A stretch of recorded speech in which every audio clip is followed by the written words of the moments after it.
Olá, como vão? Como estão, amigos de Relatos da Noite? Como muitos de vocês provavelmente já sabem, todos os dias recebemos centenas de histórias entre o e-mail, os comentários e a página do Facebook. Nem sempre conseguimos ler todas, mas tentamos fazer isso, inclusive revisando e-mails antigos que só agora temos a oportunidade de ler. Entre esses e-mails, acabamos de encontrar um que mencionava o suicídio de uma pessoa. Já entrando na história, isso se deve a causas, digamos, difíceis de explicar. Lemos a mensagem e, apesar de não ser muito longa, era realmente intrigante. Entramos em contato com a autora e, de fato, essa experiência só aumentou em intensidade. A cidade de origem será revelada para nós, os nomes dos envolvidos serão alterados e tentaremos agir com todo o respeito que a morte de uma pessoa merece. Também, claro, vamos tentar respeitar integralmente o conteúdo do e-mail que incluía essa experiência. Se algum familiar próximo dos envolvidos acabar encontrando este vídeo e quiser que alguma parte da história seja omitida, desde já pedimos desculpas e não hesitem em nos contatar. Desta vez, em particular, recomendamos fortemente que este conteúdo não seja ouvido por crianças ou menores de 14 anos. Vocês vão entender conforme a história for avançando. Esperamos que gostem, e isto é Relatos da Noite.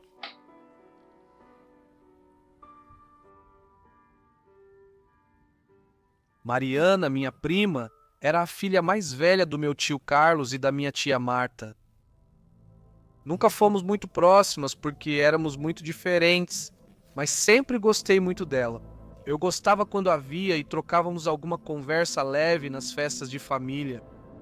E do meu ponto de vista, Mariana tinha tudo para ser feliz. Ela estudava em uma escola particular onde tirava as melhores notas.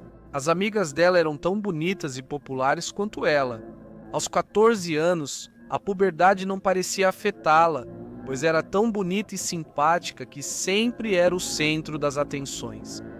Os pais dela tinham a situação financeira mais confortável de toda a nossa família. Nada parecia faltar para ela.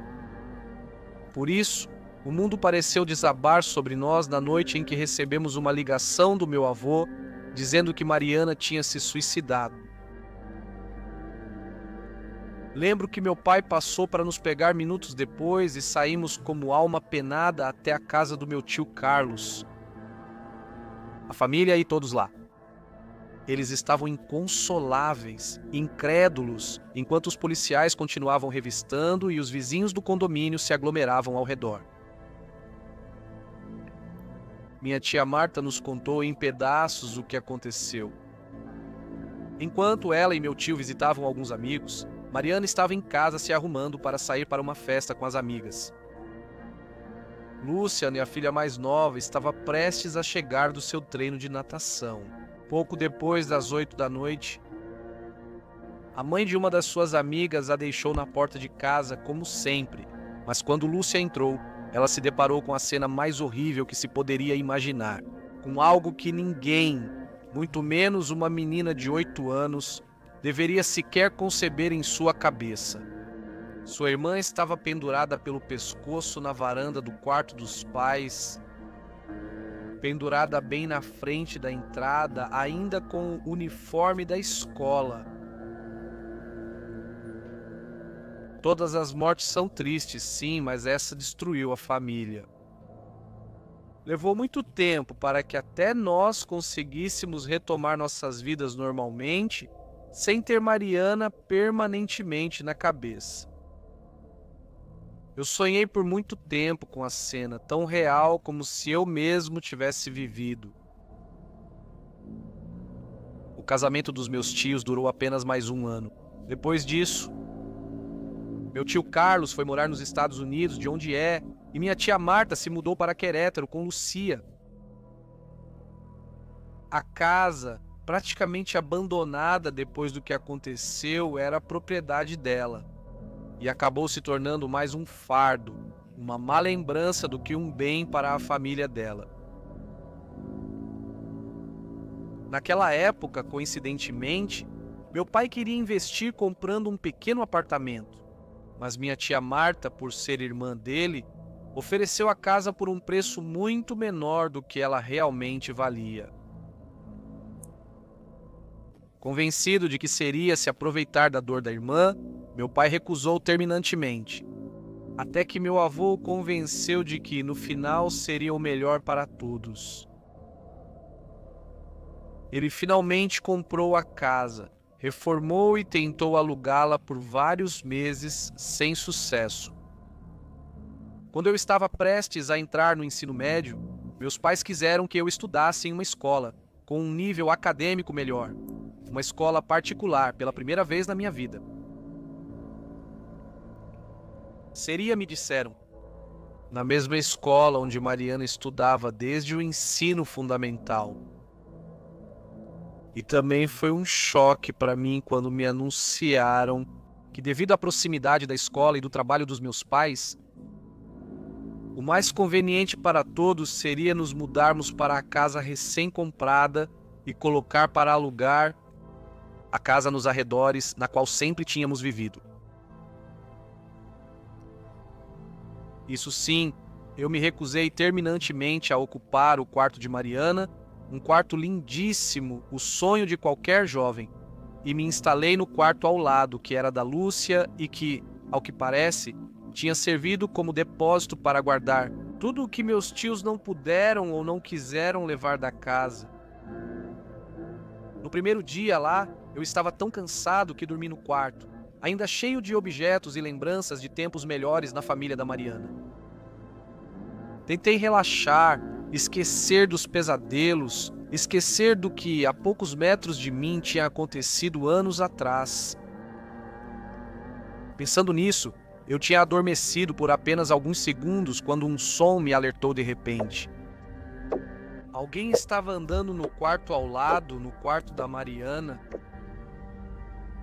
Continuei ouvindo o som, primeiro bem suave, até que ficou forte o suficiente para ter certeza de que alguém estava andando naquele quarto. Fiquei imóvel, sem choque, sem coragem de correr para o quarto dos meus pais, porque eu teria que atravessar o corredor e passar por aquela porta. Não consigo descrever o medo que senti naquele momento, e ainda mais quando ouvi o som de uma porta se abrindo, e depois passos pesados caminhando lentamente pelo corredor até chegar à minha porta. Quis pensar que estava sonhando. Abri os olhos. Por baixo da porta vi a sombra de alguém parado na frente dela no corredor. E então a maçaneta da minha porta girar-se e abrir. Foram segundos ou uma fração de segundo, talvez, que me pareceram uma eternidade. Quando a porta se abriu e pude reconhecer meu pai, senti uma mistura de alívio e medo que até hoje é difícil de explicar. A tranquilidade voltou para mim por alguns segundos, para mim que por um momento tive fantasmas na cabeça, mas assim como veio, foi embora. Quando meu pai acendeu a luz, vi que ele estava completamente pálido e me perguntou com a voz mais séria que me lembro: "Você não é quem estava andando há pouco, né?" "Não", respondi. E assim, com tudo e meus 15 anos, senti como meu pai me pegou no colo naquele momento e me levou até o quarto onde minha mãe estava, esperando com a luz acesa. Eu também ouvi e falei para eles. Enquanto isso, minha mãe, que sempre foi a mais científica da família, tentava explicar o que todos nós tínhamos ouvido, dizendo que às vezes as energias permanecem nos lugares onde aconteceram situações tão fortes, onde houve emoções tão intensas. Ela dizia isso e depois ficava em silêncio, surpresa, talvez pelas teorias que sempre considerou absurdas e que agora ela mesma usava para tentar explicar. Que o que acabávamos de ouvir não eram os passos de um fantasma. Depois fiquei sabendo que no dia seguinte, meu pai conversou com minha tia Marta, que lhe confirmou que os outros também chegaram a ouvir os passos no quarto de Mariana, que até mesmo os rapazes da mudança afirmaram ter ouvido a voz de uma jovem cantando no andar de cima, que ela acreditava que Mariana continuava de uma forma ou de outra naquela casa. Ela disse que para ela era doloroso demais habitar aquela casa onde perdeu tudo. Então por que ela vendeu a casa por aquele preço? E logo para ele, era para que o que restasse de Mariana naquele lugar ficasse ao lado de alguém que a tivesse amado muito. Não posso te culpar se você não quiser fazer isso, disse ele. Não tenho como se nem eu mesma consegui suportar estar lá. Mas se você pode, irmão, não deixe minha loirinha sozinha lá. Quando meu pai nos contou, tudo parecia fazer sentido dentro do luto da minha tia. Parecia ser nosso dever, principalmente porque a família dela sempre nos ajudou muito. E todos aceitamos, sem realmente saber no que estávamos nos metendo. Os dias de calma foram poucos. De repente, ouvíamos passos atravessando o quarto vazio à tarde, mas começamos a encarar isso como algo normal, a conviver com isso. Embora sempre me gelasse o sangue quando ouvia isso à noite, já completamente claro, no silêncio dessas horas. Para nós tudo era suportável, mas a situação na casa não era a mesma para nossas visitas. Dona Andréia, por exemplo, a senhora que nos ajudava 2 ou 3 vezes por semana com a limpeza, um dia ela parou de ir, parou de atender o telefone da minha mãe, preocupada que algo tivesse acontecido com ela. Minha mãe foi procurá-la na casa dela, embora só soubesse a rua onde ela morava. Perguntando de porta em porta, ela chegou até ela e a senhora, muito constrangida, explicou por que ela não iria. Ela não iria mais por causa do que habitava a casa. Ela contou que, quando ficava sozinha e começava a limpar o chão, sempre ouvia passos atrás dela, que nunca a deixavam sozinha. Ela disse que certa vez, sem saber, abriu a porta do quarto de Mariana, que permanece exatamente como ela deixou. E disse que sentiu uma tristeza infinita, uma sensação de desolação, e teve que fechar imediatamente. No dia em que ela foi embora para nunca mais voltar, jurou, sentiu claramente 2 mãos que tentaram empurrá-la escada abaixo. Ela caiu, mas conseguiu se segurar e não foi nada grave, apesar da idade. Naquele momento, sozinha, falando na casa, ela disse para a deixarem, que iria embora e não voltaria mais, e ela cumpriu. Ela pediu para minha mãe que a desculpasse e disse que entenderia se não acreditasse nela. E minha mãe então tentou acalmá-la, contando para ela o que tinha acontecido conosco, contando para ela a história da Mariana, do que tinha acontecido naquela casa. Eu tentava mostrar para ela que eu realmente acreditava nela. Não, senhora, está enganada, ele disse. Não é nenhuma menina o que está naquela casa. Bem nesse momento, eu saía do meu quarto para receber uma amiga que vinha me visitar. E estávamos prestes a perceber que Dona Andréia tinha razão.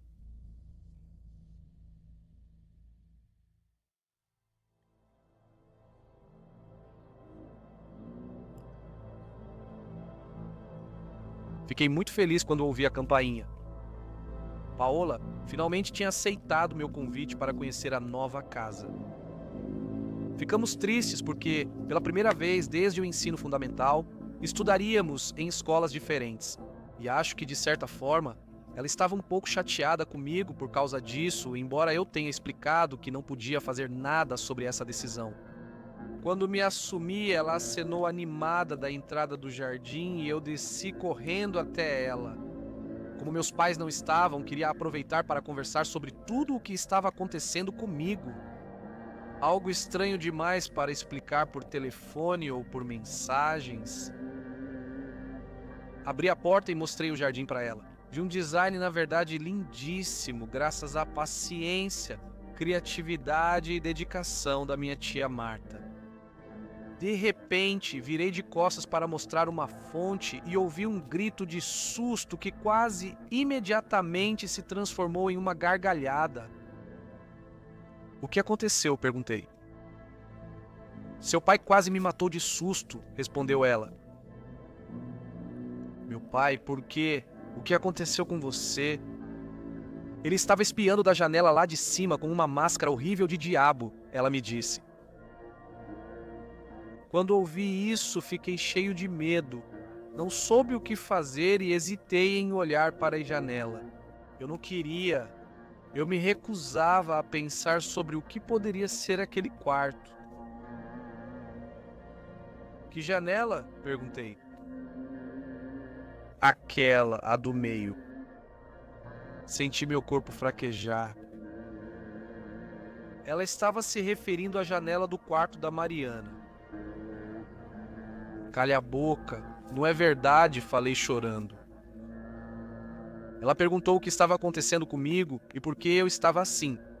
Eu só consegui dizer a ela que não havia ninguém em casa. "Eu juro que vi", ela me disse com uma cara horrível. Achei que ela queria nos assustar, você sabe como ela é. Nós duas olhamos para a janela. Eu pelo menos tive uma sensação estranha, como se alguém estivesse nos observando. Só dava para ver um pedaço do teto do quarto, da nossa perspectiva. As cortinas estavam um pouco abertas, mas a gente nunca mexia nelas, nunca abria. Antes que pudéssemos dizer qualquer coisa, uma sombra passou pelo teto, como se alguém estivesse andando pelo quarto.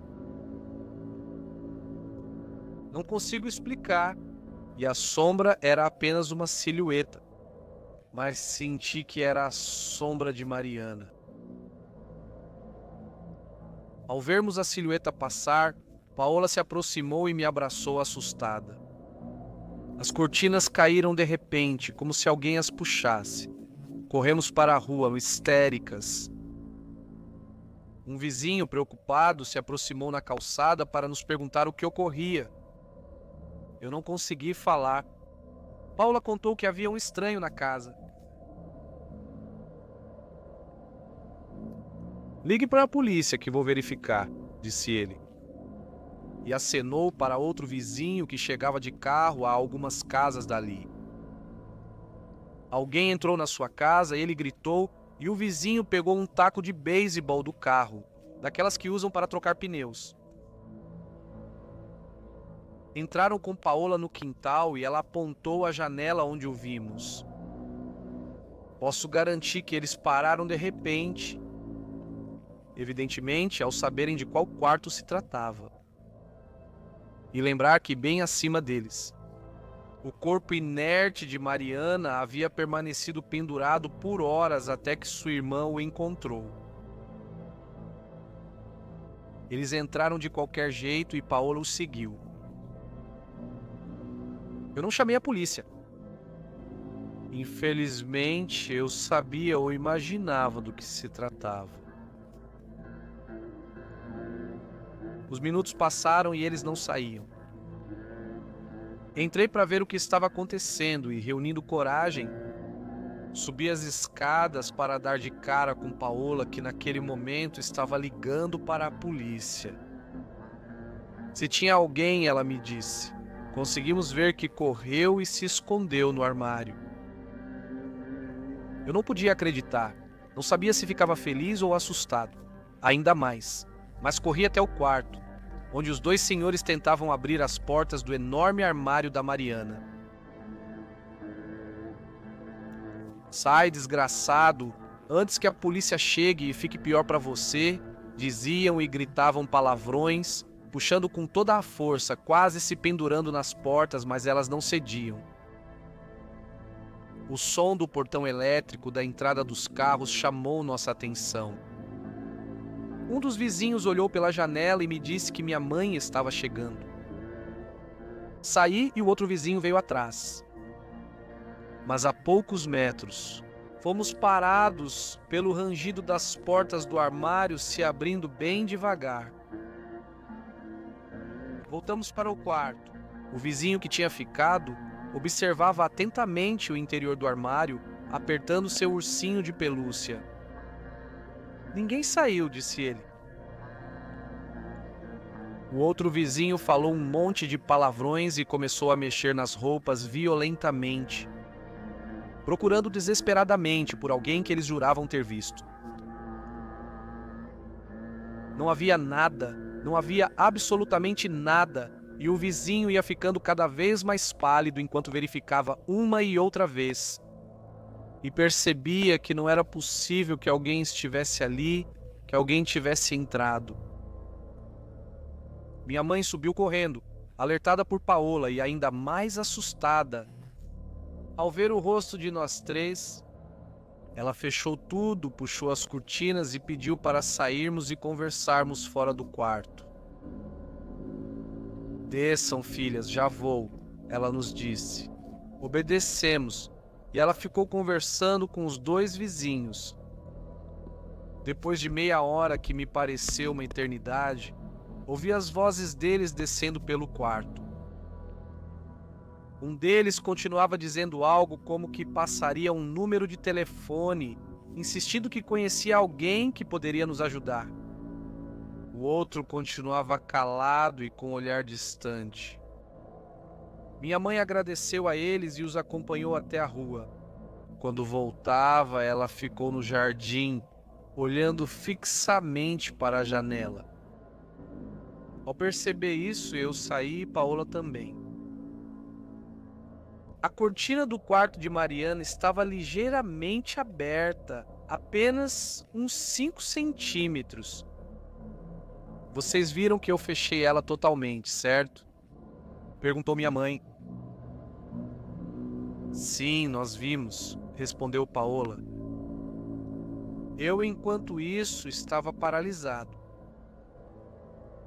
Na pequena fresta,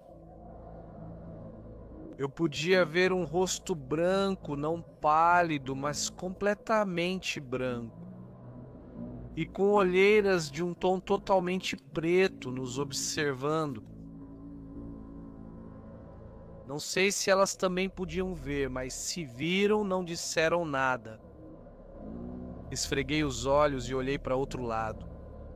Olhei de novo e o rosto continuava lá, completamente nítido, mesmo vendo através de uma fresta.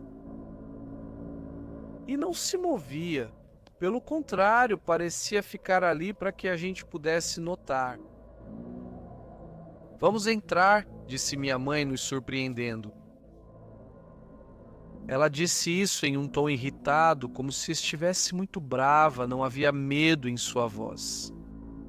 Ao entrarmos, ela falou conosco em voz alta, como se quisesse ser ouvida por outros. Esta casa é nossa, nossa que nos custou muito, e vamos morar aqui não importa o que aconteça. E se alguém se incomodar, que vá embora, mas ninguém vai nos tirar daqui. Nas suas palavras tão incômodas, havia algo de tranquilidade para mim. Minha mãe estava reconhecendo o que quer que estivesse acontecendo e estava tomando uma atitude, determinada a defender o que era dela. Quando meu pai chegou, um tempo depois, eles conversaram em particular. Nós nos reunimos na hora do jantar e fizemos isso relativamente tranquilos. Quando os pais da Paola vieram buscá-la, acompanhei-a até a porta. Voltei para ver que o pesado silêncio que nos acompanhava tinha sido quebrado e meus pais estavam discutindo, ao que parece, sobre como eles deveriam lidar com a situação. Ainda assim, minha mãe tentava ser racional. O mais racional possível ao discutir sobre um suposto fantasma que habita sua casa. Meu pai foi até uma gaveta perto da entrada, irritado, e pegou um maço de cigarros que devia estar lá há anos. Fazia tempo que eu não via ele fumar. Ele saiu e minha mãe o seguiu. Eu os ouvia da porta. Podemos ir embora e pronto, dizia meu pai. Coloca um anúncio de aluguel e pronto. Se alugar, ótimo. Se não, decidimos depois.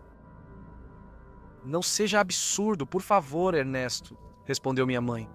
Por que a gente vai embora? Do que a gente vai ter medo? Quando você já soube de um fantasma machucar alguém? Quando ela disse isso, ficou em silêncio. Meu pai também fez isso. Acho que naquele momento eles perceberam que estavam parados bem embaixo de onde tinham encontrado Mariana pendurada.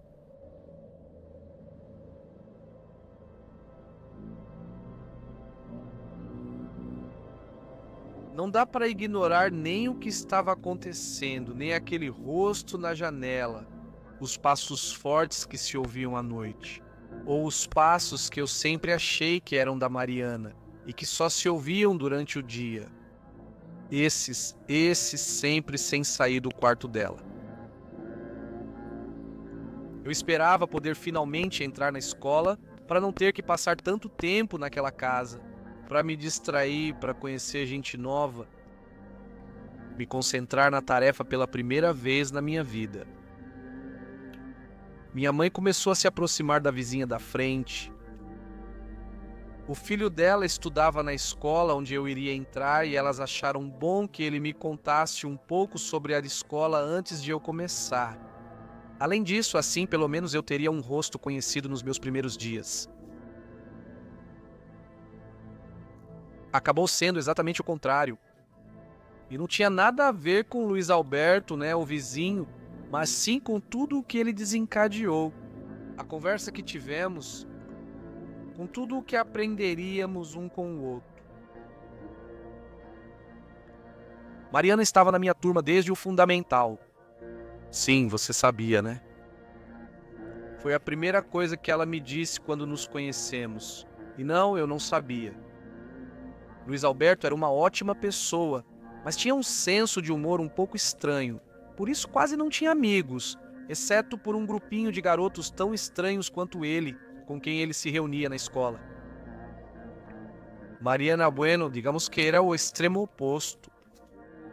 Era uma garota que gostava de todo mundo e todos na escola a conheciam. Por isso, apesar de se cumprimentarem e às vezes dividirem o caminho para a escola com um pai ou outro, nunca houve uma verdadeira amizade com Luiz. No entanto, ele parecia conhecer perfeitamente a história em torno do suicídio. Ele tinha estado em contato com Mariana nas últimas semanas dela. E eu estava prestes a descobrir mais coisas do que seria bom para a minha saúde mental. Você nunca sentiu nada estranho naquela casa? Ele me perguntou. Eu te pergunto isso sem querer te assustar, mas vou te contar uma coisa. A janela do meu irmãozinho dá de frente para a sua casa. E ainda, às vezes, à noite, ele vem até o meu quarto pedindo para dormir comigo. Ele diz que tem uma moça enforcada na casa da frente. Minha mãe briga com ele por dizer isso e coloca a culpa em mim. Ele afirma que fui eu quem contou o que aconteceu, mas nunca falei nada. E isso me parece muito estranho. Principalmente por todas as coisas tão estranhas que a Mariana viveu no final. Quando ela terminou de me dizer isso, foi como levar um balde de água fria. É que minha mãe tinha sido muito cuidadosa em não contar nada sobre as coisas estranhas que aconteciam na casa. Até mesmo os vizinhos que nos ajudaram daquela vez contaram que toda a confusão tinha sido por causa de um ladrão tentando entrar pela porta dos fundos.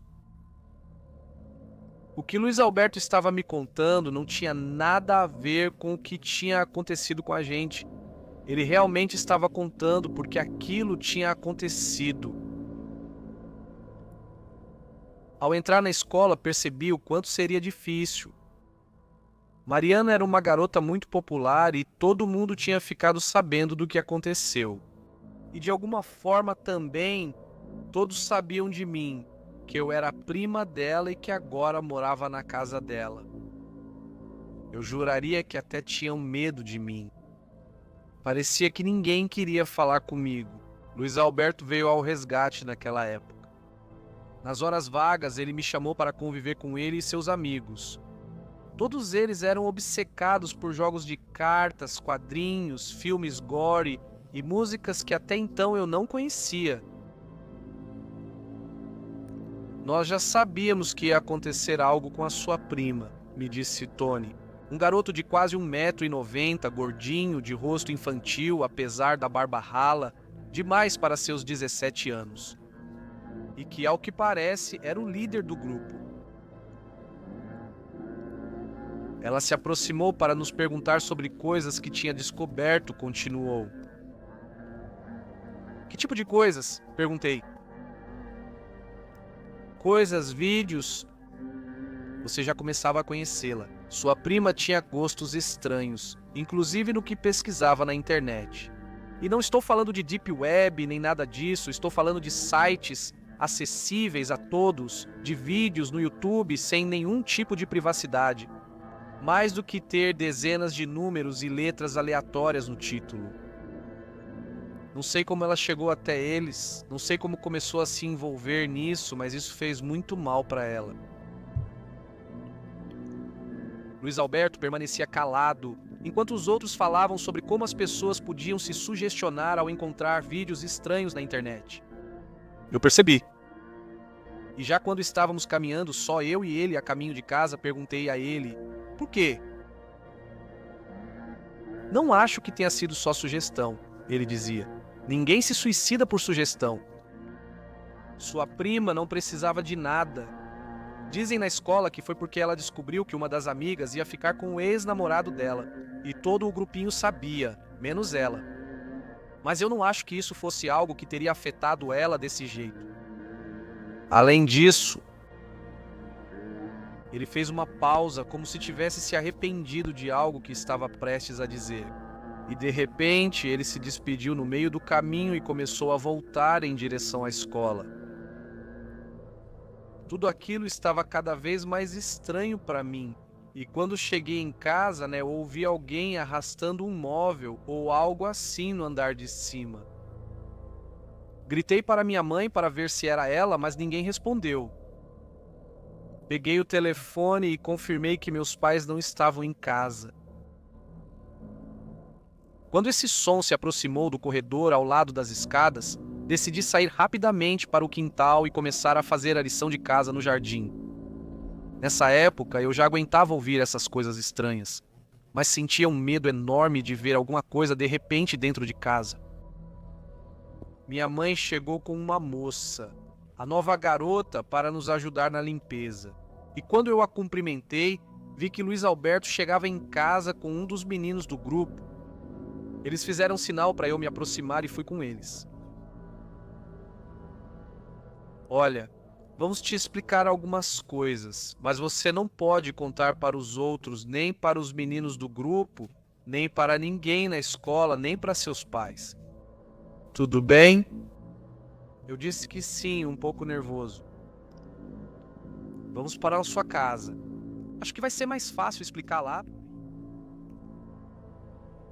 Entramos e eu disse para minha mãe que estaria com uns amigos no meu quarto. Subimos. Luiz parou na entrada e apontou para a porta ao lado. Aquela ali é a porta do quarto da Mariana, né? Sim, respondi. Vamos, acho que temos que estar lá. Tenho certeza que ela não fez isso por causa do namorado ou das amigas, disse o menino. Acho que isso com a amiga aconteceu porque Mariana estava se afastando do grupo. Ela já não se importava mais em passar tempo com eles. Quase sempre ela ficava conectada nesses chats bizarros que encontrou conversando com a gente. É esta a janela? Perguntou ao se levantar ao lado dela e abrir as cortinas de repente. Pensei que estava falando comigo e antes que eu pudesse responder, Luiz Alberto respondeu que sim.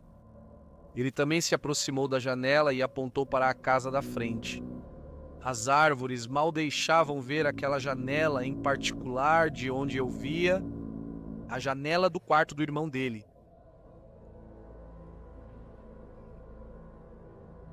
Não te contei tudo, me perdoa por favor, mas te prometo que agora Vou ser 100% honesto com você, me disse Luiz.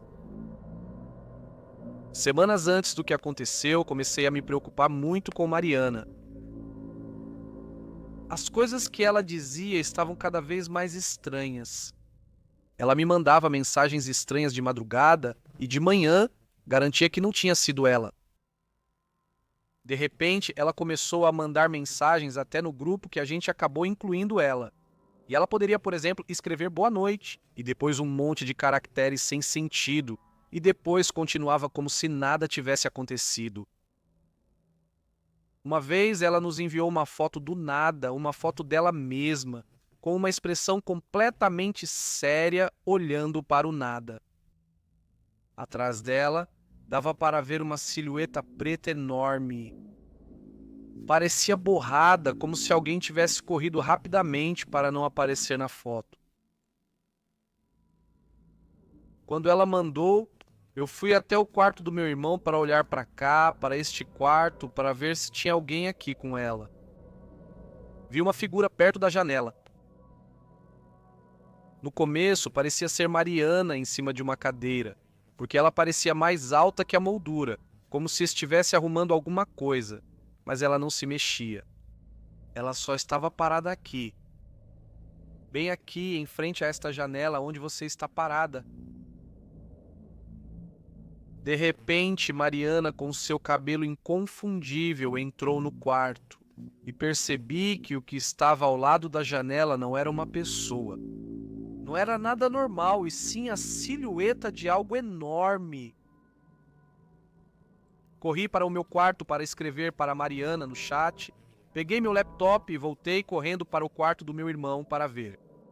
Eu sei que você não vai acreditar em mim, mas aquela silhueta enorme parecia ter se abaixado e um rosto de um diabo sorridente me olhava pela janela.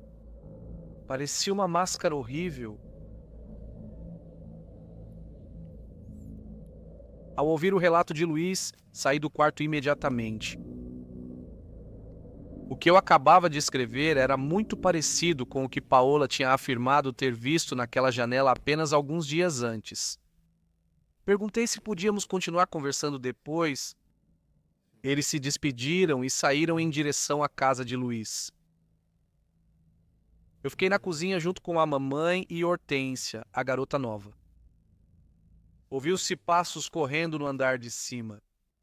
E Hortência ficou pálida. É o que eu já tinha te contado, mas te digo que não tem nada com o que se preocupar, disse minha mãe, tentando acalmá-la. Meu telefone vibrou. Era uma mensagem de Luiz Alberto com uma imagem pixelada pelo recorte, mas que não deixava dúvidas sobre do que se tratava. A mensagem só dizia: estamos aqui no quarto do meu irmão. Tem alguém lá agora, na janela da Mariana.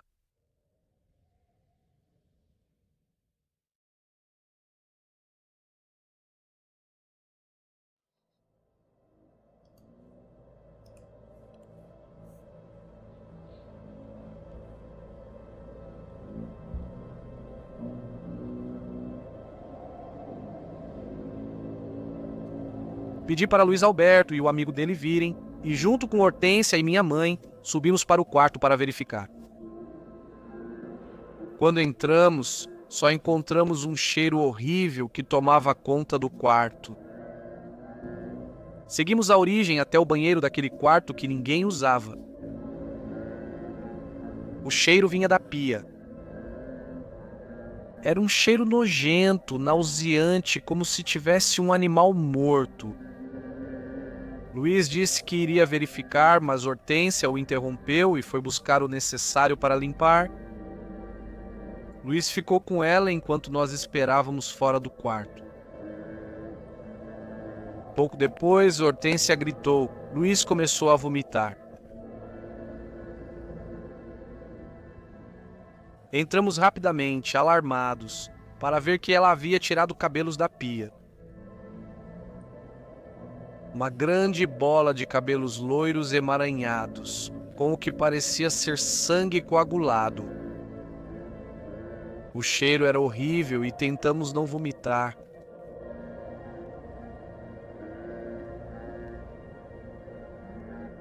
Eu tive a fotografia daquele diabo na janela por muito tempo.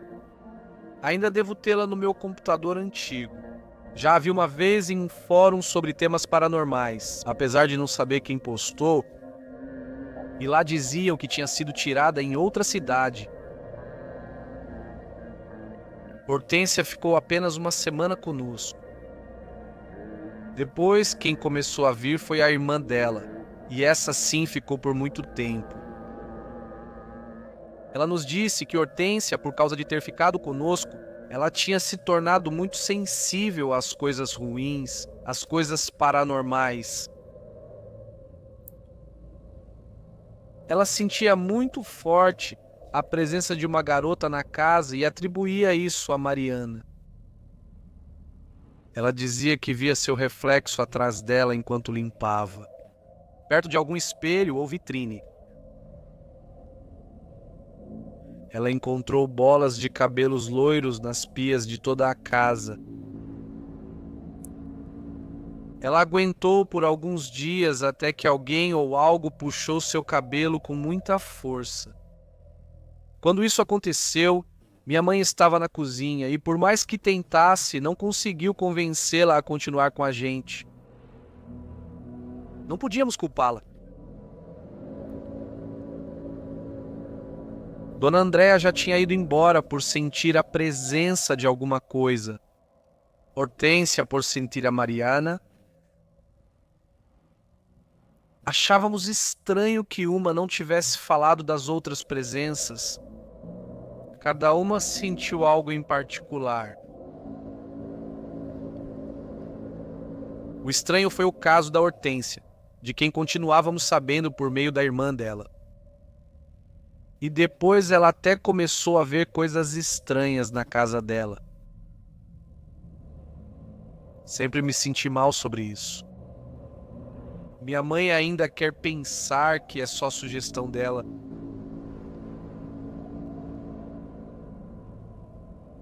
Nesses dias, Hélia, uma das amigas da Mariana, começou a falar comigo.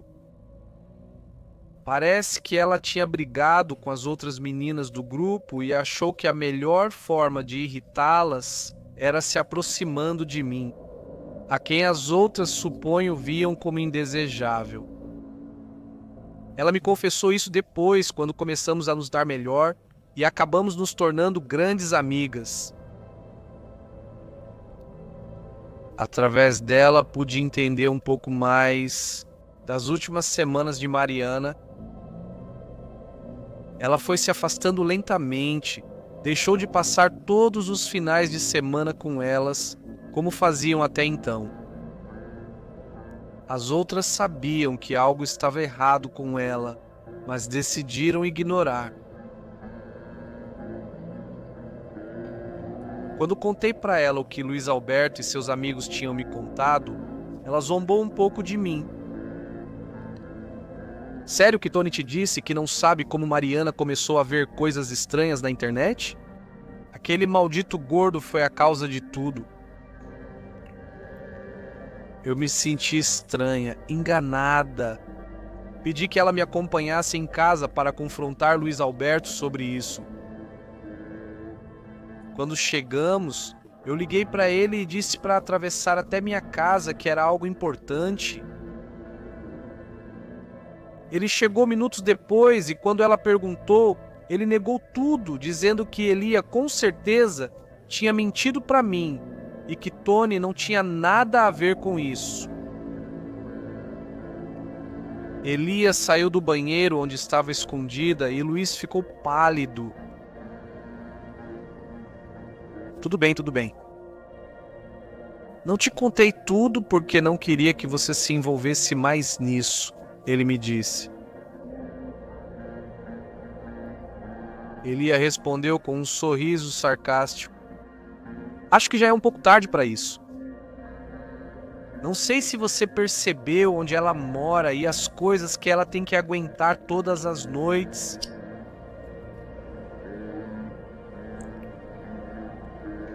Parece que todos conheciam esse lado estranho do Tony. Não só os garotos do grupinho dele, mas o resto da turma também. Outros garotos da escola. Pelo que fiquei sabendo depois, até alguns professores.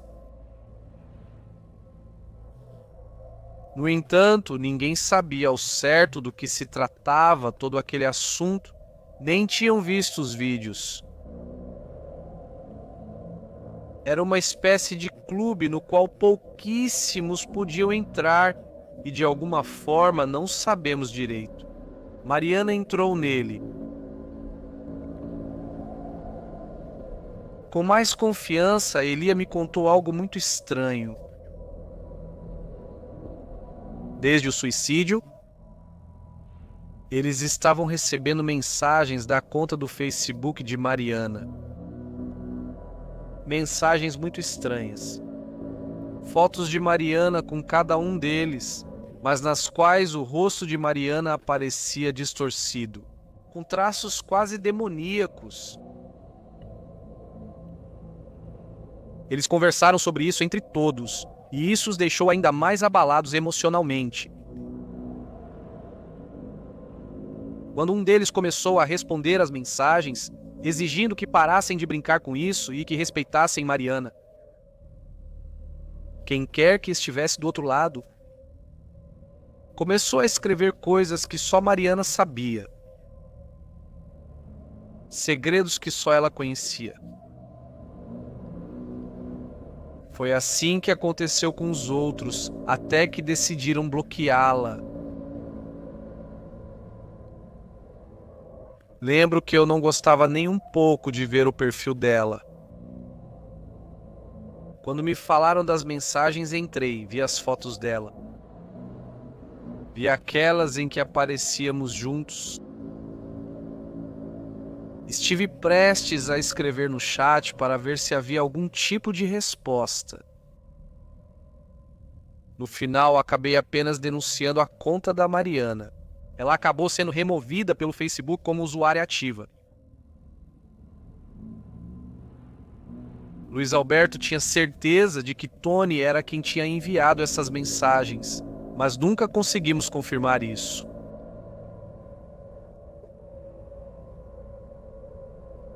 No dia em que a conta do Facebook foi cancelada, houve uma confusão no quarto de Mariana. Passos e coisas, movimento. As torneiras do banheiro se abriam e a gente tinha que entrar para fechá-las. Quando nos aproximávamos, os passos paravam. E a noite ficou pior. Quando eu já estava tentando dormir, de repente ouvi passos diferentes. Os passos pesados no corredor.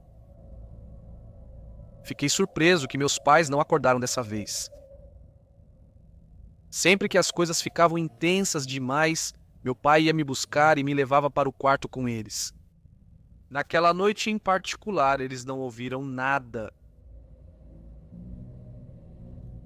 Tentei ignorar os barulhos, os passos. Coloquei música nos meus fones de ouvido, como sempre, mas de repente um barulho forte me assustou. Algo forte no quarto vizinho. Senti a vibração no chão, tirei os fones de ouvido e escutei com atenção. Nesse silêncio, apenas com o som de cachorros latindo à distância, consegui ouvir claramente a voz de Mariana chorando brevemente no quarto ao lado. Depois, alguns passos correndo e se perdendo para a janela. Como se alguém tivesse se jogado. Eu estava impactado, não entendia o que estava acontecendo. Eu não entendia o que tinha acabado de ouvir. Ouviu-se algo perto das lixeiras no jardim. Eu dei uma olhada e ali, parado na escuridão, pude ver claramente Tony olhando para a janela da Mariana, sem se abalar comigo ali ou notar que eu o via. Lembro que por um momento senti que tudo estava claro, que de alguma forma Tony era responsável por tudo. E ele poderia ter estado no quarto momentos antes e ter pulado. Claro, são conclusões que ele tirava em frações de segundo. Enquanto eu saía correndo do quarto até o jardim para confrontar Tony, pude ver ele fugindo em alta velocidade enquanto saía do quintal, pulando a pequena grade. De repente, algo me gelou as costas, e não era Tony ou sua fuga. Bem ao meu lado, apenas de canto de olho, pude ver as silhuetas dos pés de Mariana pendurados. Eu parei. Senti formigamento nas pernas, nas costas, nos braços. Eu sabia que tinha que sair correndo, fugir, mas minhas pernas não respondiam. Eu só me esforçava muito para não olhar para trás. Eu estava congelado. Assim, de canto de olho, vi como os pés pendurados iam se aproximando de mim. Tomei forças do medo e corri para dentro. Quase posso jurar que em 3 segundos atravessei a casa, subi as escadas e comecei a bater na porta do quarto dos meus pais. Por algum motivo, dessa vez, a trava do quarto deles estava trancada. Sem olhar para trás, eu sentia claramente que a figura pendurada percorria o corredor atrás de mim para se aproximar de mim. Assim que minha mãe abriu a porta, corri e abracei meu pai, pedindo para que fechassem a porta porque havia algo no corredor. Eles não conseguiram ver nada. Ao olhar pela janela, meu pai só disse que havia gente na casa da frente. A do Luiz Alberto. Algo muito estranho porque eles dormiam muito cedo e já passava das 3. Mandei uma mensagem para ele e ele só respondeu que de manhã a gente conversaria. Está tudo bem? Perguntei. Ele só me respondeu com um não bem direto. Os passos leves ao lado voltaram a ser ouvidos durante toda aquela noite. Depois, soube que Tony acordou Luiz Alberto pedindo que ele saísse, quando ele estava fugindo da minha casa. Disse que era uma emergência. Quando saiu, entregou-lhe uma lista que parecia ter sido escrita às pressas com uma letra apressada. Eram links escritos à mão e, ao que parece, de memória. Links para vídeos do YouTube. Você vai entender, ele repetiu para ela e saiu correndo após entregar para eles. O ângulo e as árvores impediam que ele visse minha casa claramente, mas Luiz afirma que, ao virar, conseguiu ver ao longe, entre galhos e folhas, Mariana pendurada no mesmo lugar onde tinha tirado a própria vida. Eu não contei a ele o que eu tinha visto exatamente naquele momento, mas sem dúvida eu acreditei nele.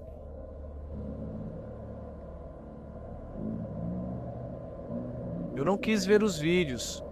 Tentei, mas não consegui.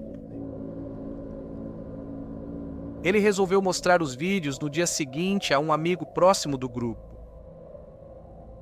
Tony não voltou para a escola. Os links foram revisados pelo pessoal da escola, mas não pela polícia. Ao que parece, eles não estavam interessados em reabrir um caso para ver se o suicídio de Mariana tinha sido induzido de alguma forma por outra pessoa. Fiquei sabendo que foram procurar Tony na casa dele, mas ele morava só com o irmão mais velho, e este garantiu que não sabia para onde ele tinha ido. O irmãozinho de Luiz Alberto tirou a própria vida 1 mês depois. Não quis saber como ele fez isso. Só soube que Luiz o encontrou. E nunca mais voltei a falar com ele. Ele nunca voltou e seus pais partiram poucos dias após o ocorrido. Que eu saiba, ele excluiu a conta dele do Facebook ou me bloqueou e também não voltou a falar com os amigos dele. Em casa, a atividade acalmou um pouco a ponto de que já não pensamos mais em nos mudar. Ninguém sentiu mais nenhuma agressão física. Os passos pesados quase não são mais ouvidos.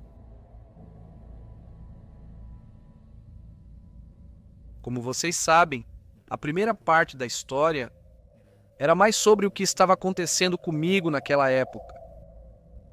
Nunca esperei que acontecesse aquilo com o irmão Luiz Alberto.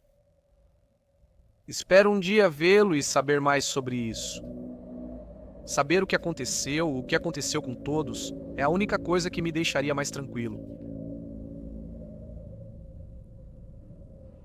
No último Halloween, um cara com quem eu estava saindo passou aqui para me buscar e, sem saber nada do que tinha acontecido aqui, ele mencionou ter visto uma figura enforcada no quintal.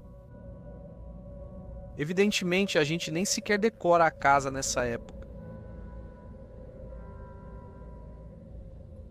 Eu fiquei mais tranquilo, até que um dia, ao chegar em casa, eu vi... Eram apenas 7 da noite. Estava começando a escurecer. Um rosto de demônio vermelho, com olhos completamente negros, me observava da janela do quarto do irmão de Luiz Alberto.